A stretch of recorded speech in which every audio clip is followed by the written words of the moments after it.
Mai témánk? Mi van a halál után?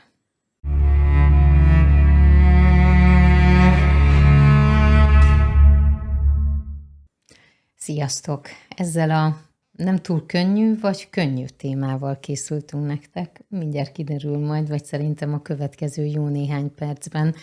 Sokat beszélgetünk erről, szerintem baráti összejöveteleken, illetve rengeteget foglalkoztatja, én azt gondolom, Hát az az egész embereket. emberiséget, igen. Hiszen a kezdet és a vég, és hogy vajon mi lehet utána, ki miben hisz, és a halál videónk, én azt hiszem, hogy az is egy ilyen elég sokat nézett videó lett, és azóta is rengeteg kérdés érkezik ezzel kapcsolatosan. Igen, és ugye sokan írták, hogy van egy halálról című videónk, és hogy ott nem válaszoltam meg, hogy ilyen csalódottan távoztak. Én nem emlékszem, hogy miről beszéltünk, és gondoltam, most lesz 2 videó is a halálról, ugye ez a mi van a halál után, így konkrétan arról szeretnék beszélni, hogy mi van a halál után, és akkor a következő videóban pedig majd jön a halálról szeretnénk majd még beszélni, mert jött egy komment is ezzel kapcsolatban, úgyhogy ez a 2 videó most egy kicsit így nyárra, vagy nem tudom, ti, amikor ezt nézitek, akkor nyár van-e? Nem, hát egy izgalmas téma, hát ugye az egész emberiséget alapvetően meghatározó. És foglalkoztatja. Akik hisznek, mondjuk van egy istenhitük, vagy ilyen neveltetésben részesültek, azoknak biztos, hogy megvan az, hogy mit tanultak, mi az, amit magukkal hoznak, és aztán persze ehhez kapcsolódik majd az is, hogy ők mit gondolnak erről. De ott ugye ott van az, hogy a halál az nem olyan rossz dolog. Főleg, hogyha a mennybe, vagy ha mondjuk a pokolba kerül, akkor az lehet rossz, de itt ugye megint a jó és a rossz. Na de menjünk vissza oda. Szóval, hogy mi van a halál után? Hogyha egy mondattal kellene válaszolnod rá, és azt mondanád, hogy na, itt ez a vége a videónak, akkor mi lenne az, de utána persze úgy is egy szóval kifejtjük fogok majd. válaszolni. Egy szóval, jó. Az élet. Élet, inkább így mondom, élet. Na de nem is az a kérdés, ugye megint furmányos vagyok, mert megint ugye behúztam Nórita, és hát meg téged főleg a kedves nézőket is a csapdába, mert hogy amikor elolvastad ugye a videó címét, hogy mi van a halál után, és te is ugye fölteszed a kérdést, hogy mi van a halál után, akkor ugye itt akkor azt szeretnéd, hogy most akkor arról beszélünk, hogy mi van a halál után, de nem, mert miért kérdezzük meg ezt a kérdést, hogy mi van a halál után? Mert hogy a tudatunk oda már nem terjed ki, és nem tudjuk, és mindenkinek egyéni. Ezt gondoljuk, mások hogy által ezért. nem tapasztalhatjuk meg. Igen, de amire én szeretnék mindig rámutatni, hogy mindig kérdezzük meg, hogy amit gondolunk, amit érzünk, mi azt miért érezzük, és nem is az a kérdés, hogy megválaszoljuk ezt a kérdést, mert az csak egy gondolat lesz, hogyha megválaszoljuk ezt a kérdést, hanem én mit érzek akkor, amikor azt szeretném tudni, hogy mi van a halál után. Mert itt ugye mondod, hogy hát kíváncsi vagyok, hogy nem tudom. Nem, mert hogyha elkezdesz erre mert hogy van egy szint, amiben az ember meg fog elégedni. Ja, kíváncsi vagyok, oké, tök jó lenne tudni, hogy tudjam, hogy mi vár rám. Mert miért? Mert akkor megnyugszol. Tehát, hogy mikor nyugodnám meg. És itt jön be a mondtad is, hogy itt van a vallások, hogy ott van mondjuk a kereszténység vagy a buddhizmus, ami megmondja, hogy konkrétan neked elmagyarázza, hogy mi van a halál után, de most így nagyon őszintén tegye a szívére az ember a kezét, és hogy oké, hogy ezt elhiszed, hogy ezt mondták neked, de nincs benne minden emberben, én azt gondolom, ott van egy kételj, akár tudatalatt is, még a legmélyebb vallásosságban is, a legszent meggyökerezettebb, elvakult hitben is, hogyha azt lehámoznánk, azt az elvakult hitet, akkor a mélyén ott lenne egy kétségbe esett valaki, aki fél a haláltól, és meg akarja tudni, hogy tényleg mi van a halál után. És elhiszem, hogy vannak olyan emberek, akik mélységesen hisznek abba, hogy akkor Allah a mennyországba kerülnek, hogyha nem tudom, fölrobbantanak hitetleneket, és így tovább, és így tovább. És hogy ezt gondoljatok bele, hogy ez milyen mély meggyőződés az emberben, de nincs semmilyen tapasztalata az embernek ezzel kapcsolatban, hogy mi van a halál után. Tehát, és itt jön be a kérdés, hogy most rákattintottál erre a videóra, hogy mi van a halál után, és akkor azt gondolod, hogy akkor én majd megmondom, hogy mi van a halál után, és az a vicces, hogy én tényleg meg tudnám neked mondani, hogy mi van a halál után, de te azt elhinnéd, vagy azt mondanád, hogy oké, ez végül is akkor inkább ebben fogok hinni, mint abban fogok hinni, amiben eddig hittél?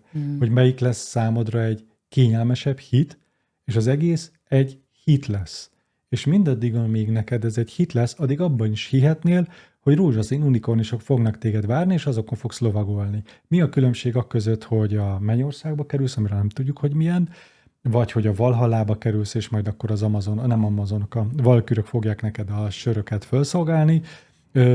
Szóval, hogy bármiben hihetsz, de mindig csak egy hit marad. És attól, hogy most sok millió ember mondja ezt, meg más sok milliárd ember mondja ezt, vagy más milliárd ember meg más mond, melyiknek van igaza. Most jövök én, és akkor én is megmondom, és akkor most nekem van igazam, mert én mondtam. De egyébként azt el fogom mondani. Jó? Jó. Ha már itt vagyunk. Nagyon sokszor mondod, hogy a lélek az végtelen, és ugye itt a Földön, ebben az emberi testünkben ugye mindent tudni akarunk az agyunkkal, és megérteni, és talán ez az, amit szeretnénk ugyanúgy megérteni. Nem csak magunk miatt, hogyha van egy félelem a halállal kapcsolatosan, hanem mondjuk a hozzátartozóinkkal is, akiket esetleg szeretünk, hogy nekik már biztosan jóat. És hogy nagyon érdekes, hogy azt a mondatot szoktuk hozzárakni, hogy most már legalább nem szenved tovább. Főleg, hogyha olyan halála van, ami mondjuk egy ilyen hosszú betegséggel és sok fájdalommal teli. Hogy most már legalább nem szenved. De ezt sem tudjuk, hogy így van-e, csak ugye ezt feltételezzük, mert hogy az emberi test, amiben benne volt, az ugye megszűnt létezni. Na, igen. Mondd. Igen, és azt szeretném csak így megmutatni, hogy ez egy olyan dolog, ami az egész attól függ, hogy te mit hiszel, vagy mit gondolsz. Tehát az egész, hogyha elkezditek ezt lehámítani, akkor az egész mögött az marad, hogy programok, tehát az egész egy nagyrakás program, minden csak egy emberi program, amit kitaláltak emberek, hogy így kell, hogy legyen, vagy hogy így van, vagy hogy úgy van, vagy amúgy van. És az, amit a testről is gondolunk, az életről is gondolunk, az is csak egy kitalált program. És ugye, hogy miért félünk a betegségtől, meg a haláltól, stb., mert az egész, ugye is most van ugye, hogy mindenhol áthatja ez az egész mai világot, ez a gyógyuljunk meg, legyünk egészségesek, stb. És emögött igazándiból az van, hogy te félsz a betegségtől, szeretnéd uralni, kontrollálni az életet, önmagadat. És emögött valójában egy túlélő gép van, ami a DNS-etnek hívhatnánk, ami egy emberi program, ami arra ösztökél téged, hogy te túlélj itt a Földön, és hogy legyél egészséges. És ezt, ha programokat megnézed, és itt jön be az a kíméletlen őszintesség önmagaddal, hogyha mélyen megnézed a programokat magadban, akkor azt fogod találni, egy idő után mindenhol, hogy félsz attól, hogy valami baj történik veled. Félsz a szenvedéstől, félsz a fájdalomtól, félsz attól, hogy nem tudod uralni, nem tudod irányítani, és itt jön be a Joe Dispenza és a társai, nem akarom megint felhozni, csak pont ez egy nagyon jó példa, ahol ő tényleg csodákat tanít, és csodákra tanítja az embereket, amik tényleg valódiak, és tényleg megtörténnek, hogy te meggyógyítod magad. Igen, de miért akarod meggyógyítani magad? Miért nem mersz beteg lenni? És az egész egy folyamatos harc, ugye ezt már átbeszéltük, folyamatos harc önmagaddal, folyamatos harc a világgal, folyamatos harc a rosszal, amit te rossznak gondolsz. És ez az, ami, ez a harc, a jó és a rossz harca, abban most nem akarok ebbe belemenni, csak amögött az a csábító erő, hogy ott van az a jó, hogy te majd milyen szép, egészséges leszel, és mennyire jó, meggyógyult leszel, és akkor fölállsz a vakbél, mi az, rákból, vagy műtétből, és akkor milyen csodálatos lesz. És az egész mögött nem az van, hogy csodálatos, hogy ez a jó, meg a stb. Az egész mögött ott van benned egy kicsi lény, aki tudja azt, hogy meg fog halni, és el fog múlni. És itt jön be a hit, ami szintén csak egy emberi program, amivel ezt a halálfélelmet próbálod elodázni. Halálfélelmet próbálod megnyugtatni magadban. Igen, mert ugye nincs bizonyíték arra, hogy mi történik utána, és csak azt képzeljük, hogy tényleg mondjuk az a szerettünk, aki meghal, az jó helyen lesz. Vagy hogy te jó helyen lesz. Vagy hogy én, igen, de arra nem merünk még gondolni, mert hogy itt jön az be, hogy vajon tettem elég jót, hogy jó helyre kerüljek, úgy éltem, nem ártottam másoknak. Szóval, hogy egy csomó program és nagyon sok gondolat. Látod, emögött is az van. Igen. És úgy, aki ateista, vagy aki tudós, és csak abban hisz, hogy jó, akkor meghalok, és semmivé leszek, akkor ö, az is milyen lehet már így élni, nem? Hogy akkor tudod, hogy ez bármit, amit csinálsz, az teljesen értelmetlen, mert hogy el leszel feledve, és az egész a feledésbe merül, és itt csak van egy ilyen gyertyaláng életed, és az egész elillan a semmibe, és a semmibe jöttél, és a semmibe térsz vissza, ma itt a Földön véve ezt a dolgot. Hát ez egy nagyon érdekes létezés terhet rak ugye az emberre. Ezzel nyilván nagyon sok filozófus és az egész történelem során ezzel foglalkoztak. Igen, hiszen mindenki valamilyen nyomot akar hagyni. Vagy hát vannak, akik nagyobb nyomot, Igen. vannak, akik közepes, vannak, akik kisebbek, és van olyan, akit mondjuk egyáltalán nem érdekel, hiszen tényleg elfelejtjük utána, meg az idő, ahogy telik, ugye teljesen máshogy gondolunk már arra, aki nincs itt közöttünk. Egy pici kitérőt engedj meg, és beszéljünk arról, hogy Sose fogjátok megtudni. de ígérem, eljutunk majd oda is, hogy azok, akik mondjuk abban hisznek, hogy van a halál után élet, illetve van utána újjászületés más testben. Arról mit gondolsz? Nagyon sok tény van ezzel kapcsolatban, hogy nagyon sok embernek van konkrét megtapasztalása előző életekből, amelyek konkrét megélések. És ugye itt pont vicces szokott lenni, hogy mindenki valami olyan dolgokra emlékszik, hogy híres volt, vagy valaki volt, vagy valami volt, vagy ilyen volt, vagy amolyan volt, mindegy nem számít, de hogy ezt is ugye nagyon sok ilyen spirituális technika csinál előző életekbeli utazástól, tényleg át tudod élni ezeket a dolgokat, és én magam is voltam 20 sok évvel ezelőtt ilyen előző életekbeli utazáson, ahol tényleg megéltem valamit, ami akkori énemnek tényleg megtapasztaltam valamit. És hogy az most, ugye, de megint itt jön be a kérdés, hogy az akkori énem honnan tudta volna, hogy ez most nem csak egy kitalált sztori, hogy néztem egy filmet a fejemben, vagy hogy tényleg egy megtörtént valamit néztem. És most nem akarok, mert csináltunk egy videót az előző életekről, de most nem is ez a lényeg. És megint nem válaszoltam a kérdésedre. Nem, úgyhogy válaszolj. Mi volt a kérdésed? Az, hogy van-e a halál után élet, ez volt az egyik kérdés. A másik pedig az, hogy az újjászületés, úgy ugyanaz a lélek más testekben születik újra és tapasztal. Tehát az előző életek. Igen. Hát itt jön be az, amiről a videó szólna, hogy te bármit is gondolhatsz, meg rengeteg sok könyvet elolvashatsz ezzel kapcsolatban, elolvastatod az én könyvemet is ezzel kapcsolatban, és az egész neked, számodra csak egy olyan, jó esetben olyan emberek vagy létezők által leírt vagy hallott dolog lesz, akik esetleg, mint ahogy én is, éppen ebben a pillanatban, most, ahogy beszélek erről, én éppen pont tudom tapasztalni azt, hogy mi történik a halál után. Tehát, hogy én most éppen benne vagyok abban, hogy mi történik akkor, amikor te meghalsz. És ezt éppen tapasztalom most. De ezt ugye te csak azt látod, hogy itt ül egy ember, aki azt mondja, hogy tapasztalja, de nem látod, hogy tapasztalnám, hiszen ezt én itt belül tapasztalom. Számomra ez egy valóság, ahogy én tapasztalom. Számodra ez egy áttételes valóság. És itt jön be, hogy most lehetnék egy őrült, aki azt mondja, hogy a pokol 7 szörnyei fogják elragadni a lelkedet, mert nem tudom, múltkor nem is tudom, látom, hogy mit csináltál. Lehetnék ilyen is, azt is bármit is mondhatnék, a számodra csak egy random dolog, egy véletlenszerű dolog lenne, tehát számodra nem lenne valóság. Amit én közvetítek, amit szeretnék neked átadni, hogy amikor te nem fogsz a gondolataidra hallgatni, és nem az elmédben fogsz élni, és kijössz a programjaidból, és szembenéztél önmagaddal, minden sötét részeddel, és már nem akarsz jót és rosszat az életedben, és már nem akarsz harcolni, hanem önszeretetbe kerültél, és megengeded a létezést, akkor te pontosan bele fogsz tudni menni, tapasztalni ebbe a dologba. Miért? Mert te nem a tested, hogy ez a megvilágosodás, ez a megszabadulás, hogy nem vagy azonos a testeddel. Tehát, hogy ráébredsz arra, hogy te egy végtelen létező vagy, aki nem egy ember. És éppen van most egy emberi megtapasztalása, de nem ez lesz a fő lakhelyed, hogy így mondjam. És mivel, hogy akkor egy ilyen nem kitágult, mert ez egy nem jó szó, hanem egy teljesen más dimenzióban is fogsz létezni, onnan nézve pedig te pontosan fogod tapasztalni, hogy mi van, hogy működik a létezés. Amit lehet, hogy az agyad nem fog megérteni, vagy nem fogod tudni elmondani, de fogod tudni tapasztalni. ha ezt megengeded magadnak, mert nem biztos, hogy mindenki ezt akarja. És akkor elmondhatom, hogy mi van a halál után, de semmit nem fog számodra jelenteni az egész.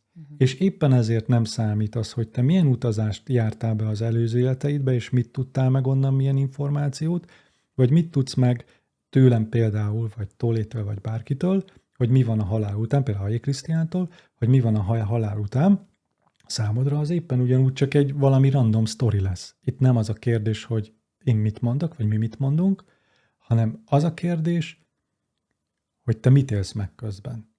És itt nem az a kérdés, hogy te megtudd, hogy mi van a halál után, az, hogy megtaláld a saját halálfélelmedet, hogy miért félsz meghalni, és az emberek félnek meghalni. És ugye a buddhizmusnak is pontosan van egy olyan, nem tudom, ezt más jobban el tudnám mondani, hogy van egy olyan fázis, ahol neked meg kell tapasztalnod a halált, és át kell élned a halált, és át kell élned azt, hogy teljesen elveszíted a testeddel való azonosulást, engeded a testedet meghalni. Ugyanúgy a halál azt tulajdonképpen mindennek az elvesztését jelenti. Én a megvilágosodásom előtt pontosan ezt éltem meg az előtte levő hetekben, hónapokban, hogy mindenemet elveszítem. De a mindenem alatt azt értem, hogy így még, és ezt szoktam mesélni a az előadásaimon, a táboraimon szoktam mesélni, hogy amikor ugye nekem ugye Adamus a mesterem, akivel kommunikáltam, és akkor mondtam neki, oké, mindent elveszítek, csak nem lehetne, hogy a társas játékaim megmaradnak. És ez egy nagyon jót nevettem magamon, hogy tulajdonképpen az ember tényleg mindent elveszít, tehát hogy mindent az életében, mindent meg kell, hogy engedjen, hogy elveszítsen. Még a társas játékaimat is meg kellett, hogy engedjem, hogy elveszítsem. De hogy mindent, a gyerekeidet, az egész életedet, önmagadat el kell, hogy veszítsd. És ez a halál, hogy elveszíted teljesen önmagadat, ez történik ott. És hogy mi van a halál után, ha még Nóri, ha még tudod még, mi van a halál után, az van, hogy itt nem is az a kérdés, hogy mi van a halál után, hanem hogy te ki vagy, amikor meghalsz. Mert ha te ragaszkodsz nagyon mélyen ahhoz, aki vagy, akkor a halál után a legtöbb létező, a legtöbb ember azt tapasztalja, hogy nem változott semmi, ugyanúgy a tudattal, akivel azonosítja magát, ugyanúgy próbálja tapasztalni a 3 dimenziót, csak már nincs 3-dimenziós teste, és ez egy nagyon mély szívás, hogy így mondjam, hogy annyira ragaszkodsz a földi létezéshez, hogy nem tudod elengedni a földi létezést. Mert a földi létezés csak egyfajta létezés. És nagyon sok tudat, hogy így mondjam, azt tapasztalja, hogy itt marad, de nem úgy marad itt, hogy egy szellemként, ezt felejtsétek el, hanem hogy ugyanúgy föl kell és be akar menni dolgozni, csak nincs teste, amivel fölkenjen és bemenjen dolgozni, és mire ezt realizálja, hogy az egész megváltozott, ez sok idő. Majd amikor rájön arra, hogy ő már nem az, akinek gondolta magát, akkor ugye elkezd tapasztalni, hogy akkor, hogyha én nem vagyok, meghaltam, akkor itt nagyon sokan bekerülnek egy köztes létbe, ahol ez megint az egész tudattól függ, ahol találkozol a saját hitrendszereddel, és hogyha te attól való félelmedben találkoztál, egész életedben attól féltél, itt ez a részed ebben az életben, attól félt, hogy úristen, most mi fog majd velem történni halál után, akkor azok meg fognak veled történni halál után. Tehát tényleg bekerülsz úgymond a saját poklodba, ha úgy tetszik. Nem fogod érteni, és mikor kezdesz rájönni arra, és ezt értsétek meg, hogy a valóság az úgy van, hogy minden szintje a valóságnak az valóság. Tehát ez a föld is egy valóság, hiszen meg tudom fogni, kopogtatni ezzel a testemmel ezt a mikrofont, tudok beszélgetni a Nórival. Ez egy valóság, ez egy nézőpont, de ez a valóság, ez benne van, hogy úgy mondjam, egy másik valóságon helyezkedik el, másik valóságban helyezkedik el, ahonnan nézve, abból a valóságban nézve, ez a valóság, ez illúzió. De nem úgy illúzió, hogy nincs, hanem az, hogy mint ahogy te is nézed a filmet, ugye a könyveimben ezt a példát szoktam használni, a film valósága, a sztoria az valóság a filmben, hozzád képest a film, ez egy illúzió.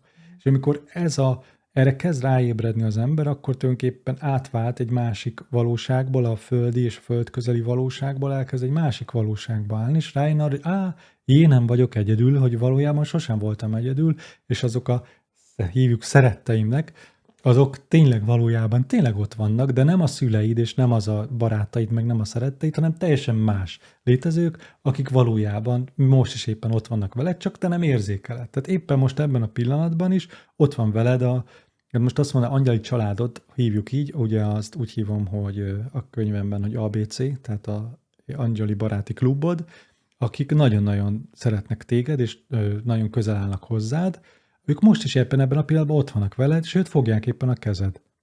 Csak nem érzed, mert mint ahogy ha te rárakod a kezedet a tévéképernyőre, hogy megfogd a Frodónak a kezét, akkor Frodo nem fogja érezni, hogy ráraktad a kezedet, közben te meg ráraktad Frodóra a kezedet, de Frodo csak egy kivetített kép a képernyődön hozzád képest. Szóval, hogy így működik a valóság rétegzése. És még nagyon sok minden más van ebben, amiben most tényleg teljesen értelmetlen belemennem, de a lényeg az, hogy itt az a kérdés, hogy te, mint tudat, mihez ragaszkodsz. Te, mint lélek, éppen amivel azonosítod magad, amivel most azonosítod magad, ez mennyire mélyen ragaszkodsz ez a hitrendszerhez. És ekkor tapasztalja meg a lélek úgymond, vagy nem is a lélek, hát igen, a te részed tapasztalja meg az újjászületést, ami valójában, ha később egyre jobban mész, közeledsz önmagadhoz, az isteni lényedhez, az a lelkedhez, akkor egyre jobban rájössz, hogy valójában ezek nem is sorozatos, egymás után következő dolgok, hanem valójában minden egy időben történik, és az összes részedet át tudod érzékelni, az összes életeden keresztül tapasztalsz, amik ráadásul a jövőbeli éneiden keresztül is meg tudod érzékelni, és azokon keresztül is tudsz tapasztalni. Én is érzékelem a jövőbeli éneimet, és azokon keresztül tudok eszenciákat, de tudok tapasztalni azokon keresztül. Nem tudom a tajszámát, és nem tudom a nevét, de egy csomó mindent tudok tapasztalni ezen keresztül. Szóval, hogy nagyon sok minden van. Az egész válaszom, mi van a halál után, az, hogy a halál után folyik tovább a létezés, ezer és ezer és ezerféleképpen. Szóval nincs halál. És ugye a Halál című videóban is ezt akartam elmondani, nincs halál. És a múltkori videóban is beszéltünk a halálról, hogy a szoba például, hogy kijössz, bejössz. Pontosan így működik, hogy most itt élünk a szobában, és akkor a halál után csak hogy kimész az ajtón. És mit fogsz az ajtón találni, az éppen ugyanúgy a te tudatosságottól, a te tudatottól fog függeni, hogy mit fogsz ott tapasztalni, mint hogy a mostani valóságod is attól függ, hogy te milyennek hiszed az életedet, mert ugye te annak hiszed az életedet, hogy meg kell betegedned, és meg kell halnod nagy szenvedés a közepet, és mindenki megerőszakol és bánt téged, akkor ezt fogod hinni, akkor ezt fogod élni az életben. És ugye, ha kimész az ajtón, és akkor ott attól félsz, hogy vár rád a pokol, akkor a pokolba fogsz benyitni. Tehát, hogy mindig azt fogod megtapasztalni, amilyen tudat te vagy. Na, Nóri, drága, mit szólsz? Hát, hogy Nézem nagyon az időt, hogy... érdekes, sok-sok minden Szóval megint ugye egy mesét hallottunk igen. Egy verzióját hallottuk annak, hogy Kuno szerint mi van a halál után. Valaki tud ezzel azonosulni, és ezt fogadja be, valaki pedig elkezd vitatkozni vele, igen, és ő valamit teljesen mást akar. De amit mondtál, hogy a haláltól való félelem, azt hiszem ez az, ami meghatározza egyébként, hogy mennyire félünk vajon ettől, mennyire néztünk már ezzel mondjuk szembe, ha már valakit elvesztettünk, akkor közeli hozzátartozót, akkor ezt ugye megtapasztaltuk, hogy nekünk milyen volt. Erről beszélünk a következő videóban, jó, Nóri? Oké. Pont arra készültem, már itt van minden. Jó, akkor az lesz. És közben meg mondjuk van olyan, én ismerek olyat, akivel így beszélgettünk erről, és feljött ez, hogy én mondtam, hogy én ezzel teljesen oké vagyok, hogy mondjuk meg fogok halni, és mondta, hogy neki annyira jó az élete, hogy ő nem akar. Ő azt akarja, hogy nagyon sokáig tartson ez, és hogy így minél tovább benne lehessen ebbe az állapotba, mert hogy ő annyira nagyon szereti ezt.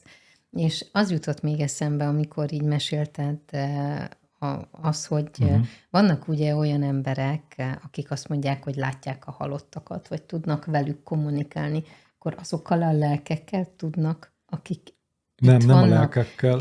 Te érted, hogy mire akarok kérdezni? Abszolút. Jó. Nem. Akkor csak egy, hogy is mondjam, itt megint azon, hogy aki látja a lelket és beszélget velük, ő tényleg kapcsolatba kerül bizonyos tudatokkal, vagy lelkekkel, és az hogy ő érzékel olyan formában. Tehát, hogyha te, mint ahogy én is most éppen nem tavaly halt meg a nagybátyám, akit nagyon szerettem, és bármikor tudok vele kommunikálni. De ő nem tud, tehát, hogy amikor ő meghalt, akkor ő annyira mélyen benne volt ezben a föld közeli létezésben és az életben, hogy nem jutottam el hozzá. De miután most már eltelt egy év, most már tudok vele kommunikálni, és ő van egy, mondanám, hogy megreked, de nem jó szó ez, hanem van egy tudat, szinten egy tudat állapotban, és tudok vele kommunikálni.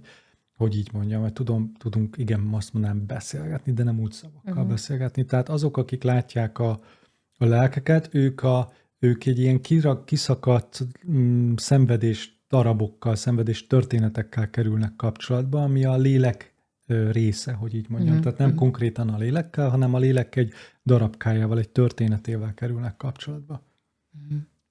Mert Igen. hogy mondjuk van valaki, aki nagyon átélt egy nagyon mély traumát, általában ugye el szokott lenni, akkor az a lélek darabot az annyira mélyen bele van ragadva abba a traumába, hogy az tulajdonképpen önálló életre kell, és azzal kerül kapcsolatba, ami a lélek része, nem maga a lélek, hanem a része. Van egyébként egy ilyen sorozat, és most nem jut eszembe a neve, de egy gyönyörű Halott barna fiúk hajú, nyomozóirodája? gyönyörű barna hajú nő van benne, és ő szellemekkel suttogó. Aha. Na, egyébként én imádtam azt a sorozatot, mert hogy mindig jött, és hogy a szellemek azok sosem voltak jól. Egyébként mindig volt valami tragédia, de hát persze ebből volt ugye a történet, meg a sztori, mert ha valami jó, abból nincsen De sztori. nézzétek meg, hogy mi van mögött, hogy valami nem jó, és ki kell javítani. Tehát látod, az ember még a halála után is ezt a játékot játsza, hogy valami nem jó, és ki kell javítani. És érted, hogy örök életedre, az egész létezésre itt fogsz ragadni, amíg te azt a játékot játszod, hogy jaj, most nem jó a testem, és meggyógyítjuk, és akkor nem jó a lelkem, nem jó a úgy hagytam, megbántottam valakit, és akkor ki kell javítanom. Értitek, hogy ez egy örök pokol itt a föld mindaddig, amíg te azt hiszed, hogy itt van valami rossz, amit ki kell javítani. És ebből aztán a minden film, minden sorozat, minden irodalmi alkotás erre épül, hogy van valami nem jó, és ki kell javítani. De ez nem csak az emberi részünk? Ezt miért vagyunk itt a Földön, nem az idei, hanem a tavaly előtti előadás sorozatban, a 24-esben, ott elmondom, hogy hogy honnan ered. Jó. Tehát ez fönt van a YouTube-on, nézzétek meg, csatornatagsághoz kötődik, most kőkemény 3000 forintot ki kell érte fizetned, ami szerintem most nem azért, de az semmi. Tehát, hogy jó, nyilván van olyan ember, akinek ez nyilván nagyon sok pénz, de hogy azt gondolom, hogy ha van egy normális életed, akkor 3000 forintot ki tudsz azért fizetni, hogy meghallgassd, és csak azért kerül pénzbe, azért nem ingyenes, hogy te eldöntsd, hogy akkor te most ebbe szeretnél. Nem csak úgy, benyomok valami random videót, hanem akkor azt most végighallgatom, azt a 1,5 órás előadást, és ha már fizettem érte, akkor végighallgatom, ezt az emberi programra építek.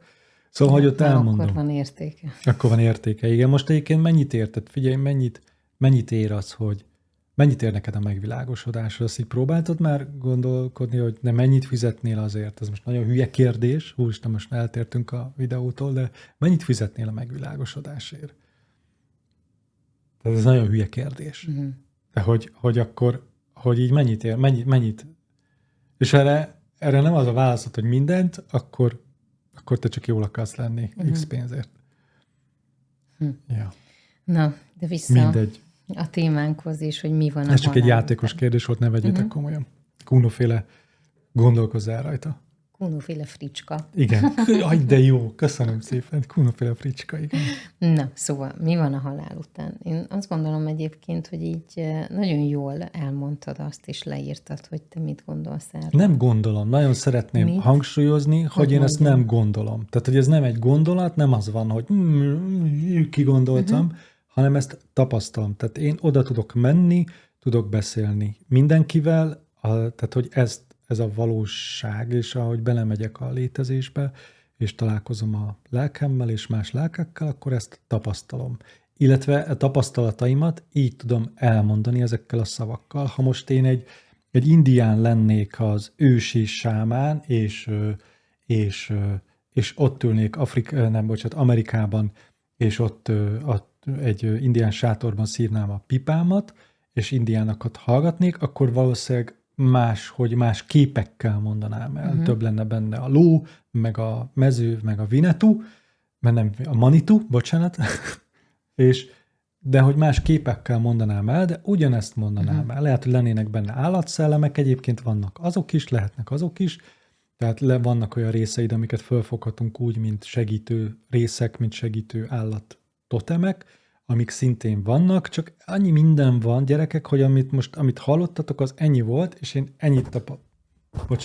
ennyit tapasztalok, ennyit mondtam most ebből, csak nagyon sok idő lenne, még azt én végigmondanám, hogy mi minden van, és kérdezzetek kéne minden apró részletbe, ezeket mindent tudnék rá válaszolni, és ez egy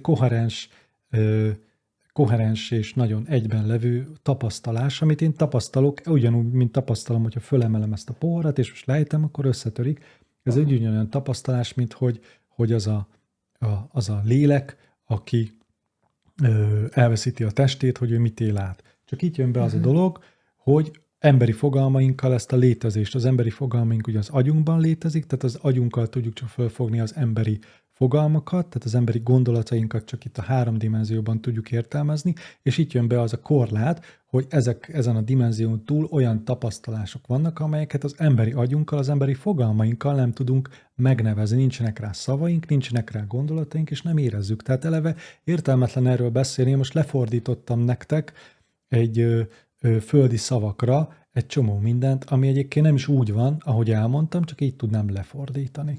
Szóval, hogy értitek ezt a dolgot, én nem szeretném, viszont nagyon fontos, hogy ezt megérts, hogy én nem akarom, hogy higgyél nekem. Tehát én sőt kifejezetten arra bátorítok, hogy ne higgy nekem, mert értelmetlen, hogy most nekem hiszel, a pápának hiszel, Mohamednek hiszel, vagy a Manitumban hiszel. Teljesen lényegtelen, mert amíg nem tapasztalod meg a létezésedet teljes mértékben itt a Földön, az összes szenvedésedet és a lélek összes darabkát, addig tök mindegy, hogy miben hiszel, hihetnél ugye unikornisokban, és azokat sétáltathatnád Budapest utcáin, és semmit nem számítana, hogy most itt kézen fogva, és itt az unikornisom, ugye, és itt sétáltatom, mert te azt hiszed, hogy fogod az unikornist. Erre a helyzetre is igaz, hogy nem azért mentem be a 8 kertbe, hogy kigyere. Az mindig, igen. Kijöjjek onnan. Nem azért jöttél le a földre, hogy kigyere innen. Ez nagyon fontos dolog. Nem azért jöttél le a földre, hogy meghallj. És nem azért jöttél le ide a földre, hogy rájöjj arra, hogy mi van a halál után. Tehát ez egyáltalán értelmetlen, hogy teremtek egy életet csak azért, hogy rájöjjek arra, hogy mi van akkor, amikor majd ez megszűnik. Ez egy értelmetlen dolog. Tehát neked nem kell rájönnöd, hogy nem kell tudnod, hogy mi van a halál után. Teljesen értelmetlen dolog, hogy tudjál róla. Hiszen nem azért van. Azért vagy itt, hogy megtapasztald, hogy milyen a 8 kár.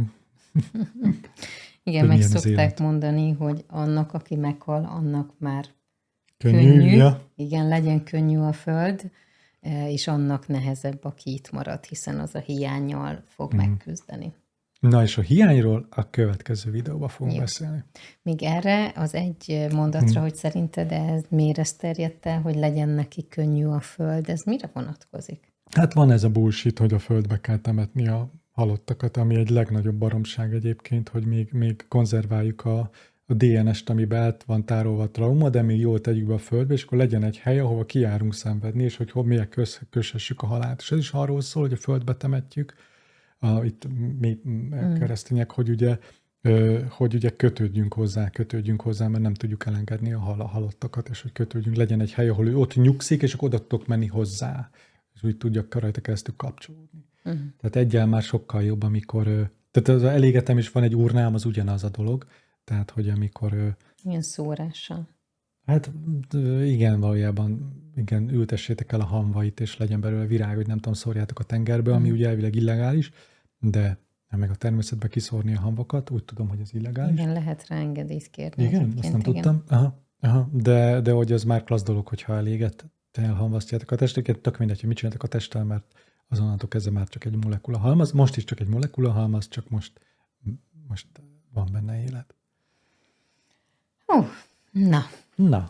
Hát, a mai videónk véget ért, de ha van bármi, amit megírnátok nekünk, akkor azt tegyétek meg, vagy ha van kérdésetek, akkor azt is írjátok meg.